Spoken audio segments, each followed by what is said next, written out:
सूर्यदेव की कृपा आप सब पे बनी रहे। आप सबका दिन मंगलमय हो। आज रविवार के दिन सूर्यदेव की ये विशेष कथा जरूर सुने। यह कथा बहुत ही प्रचलित है। इस कथा के अनुसार एक बुढ़िया थी जो कि सूर्यदेव की बहुत बड़ी भक्त थी।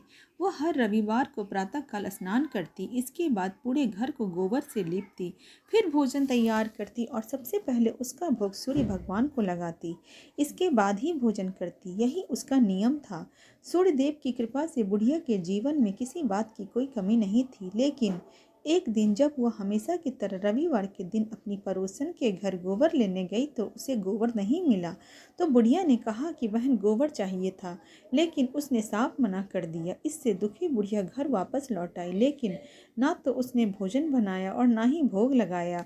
जब रात हुई तो वह भूखे पेट ही सो गई। सूर्य देवता ने उसे स्वप्न में दर्शन दिया और उसकी परेशानी का कारण पूछा। बुढ़िया के दुख का कारण सुनकर सूर्य देवता ने उसे सर्व कामना, उसकी मनोकामना को पूर्ति करते हुए गाय का आशीर्वाद दिया और अंतर ध्यान हो गए। जब बुढ़िया की आंखें खुली तो वह हैरान हो गई। उसने देखा कि उसके आंगन में तो गाय के साथ एक सुंदर सा बछड़ा भी बंधा है। उसने गाय को घर बाहर बांध दिया। उधर पड़ोसन की भी नज़र उसी पे थी।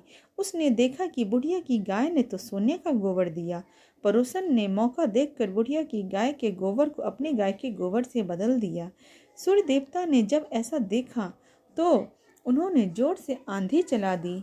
इससे बुढ़िया ने गाय को घर के अंदर बांध लिया। सुबह जागने पे उसने देखा कि गाय ने तो सोने का गोबर दिया है।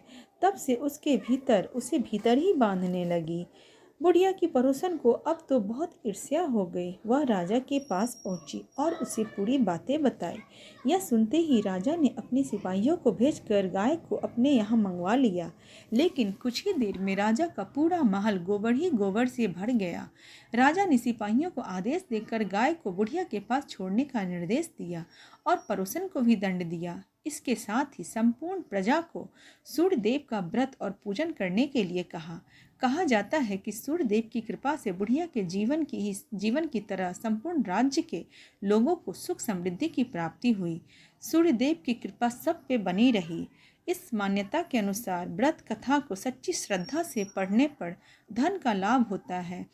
किसी भी कथा को अगर हम श्रद्धा भाव, भक्ति भाव के साथ पढ़ें, सुने और सुनाएं तो प्रभु की कृपा सदा बनी रहती है और सभी की मनोकामनाओं की पूर्ति होती है। जैसे उस बुढ़िया की सभी मनोकामनाओं की पूर्ति हुई और सूर्यदेव की कृपा उस पर बनी रही। सूर्यदेव अपनी कृपा सब पे बरसाते हैं। अगर मन में सच्ची भाव हो, मन शुद्ध और पवित्र हो तो सूर्यदेव की कृपा अपरंपार है। जय हो सूर्यदेव भगवान की।